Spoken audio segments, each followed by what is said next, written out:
अस्सलाम वालेकुम, welcome to my channel. कैसे हैं आप सब लोग? उम्मीद करती हूँ कि आप सब लोग ठीक ठाक होंगे।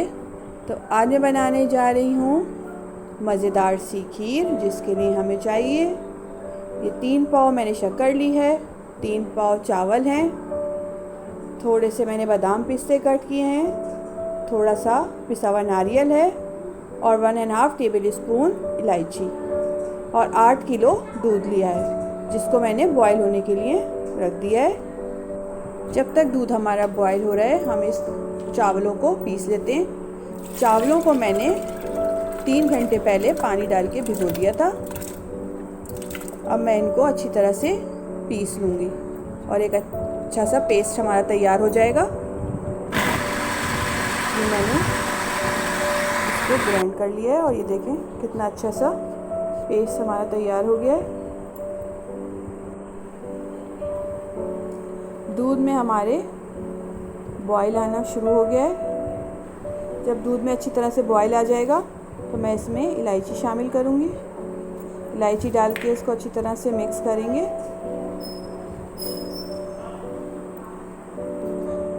जो हमने पेस्ट तैयार किया था वो शामिल करेंगे। थोड़ा थोड़ा डालते जाएं और चमचा चलाते जाएं ताकि हमारी खीर नीचे से नहीं लगे। चमचा आपको मुस्तकिल चलाना है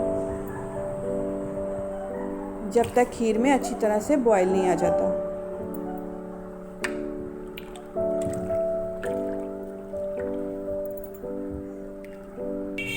ये देखें खीर में अच्छी तरह से बॉईल आना शुरू हो गया है।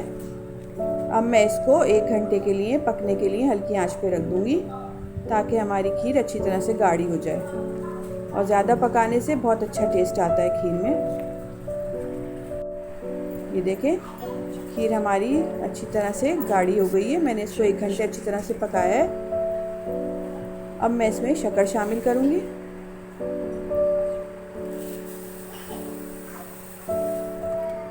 शक्कर डालने के बाद आप इसको अच्छी तरह से मिक्स करें और फ्लेम को हाई कर दें, क्योंकि शक्कर जब हम डालते हैं तो शक्कर अपना पानी छोड़ती है, जिसकी वजह से खीर थोड़ी पतली हो जाती है।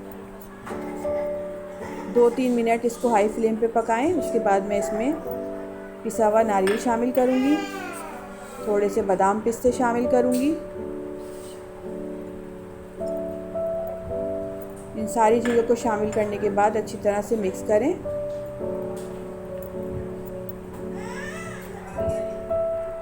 और मीडियम टू लो फ्लेम पे इसको 20 मिनट तक अच्छी तरह से पकाएं और चमचा मुस्तकिल चलाएं। थोड़ी थोड़ी देर बाद चेक करते रहें।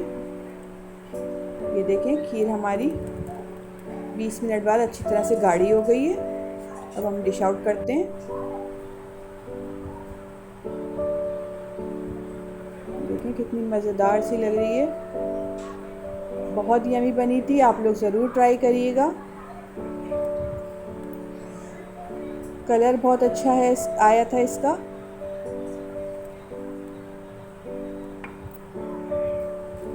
ऊपर से आप इसको बादाम पिस्तों के साथ और नारियल के पिसे हुए नारियल के साथ गार्निश करें, बहुत अच्छी लगती है।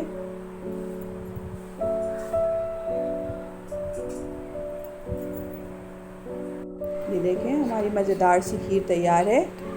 आप लोग ज़रूर ट्राई करिएगा। मुझे कमेंट्स में बताइएगा कि आपको मेरी रेसिपी कैसी लगी। अगर आपको मेरी रेसिपी अच्छी लगती है तो लाइक करें, शेयर करें और सब्सक्राइब करना ना भूलें। नेक्स्ट वीडियो तक के लिए इजाज़त दीजिए। अल्लाह हाफ़िज़।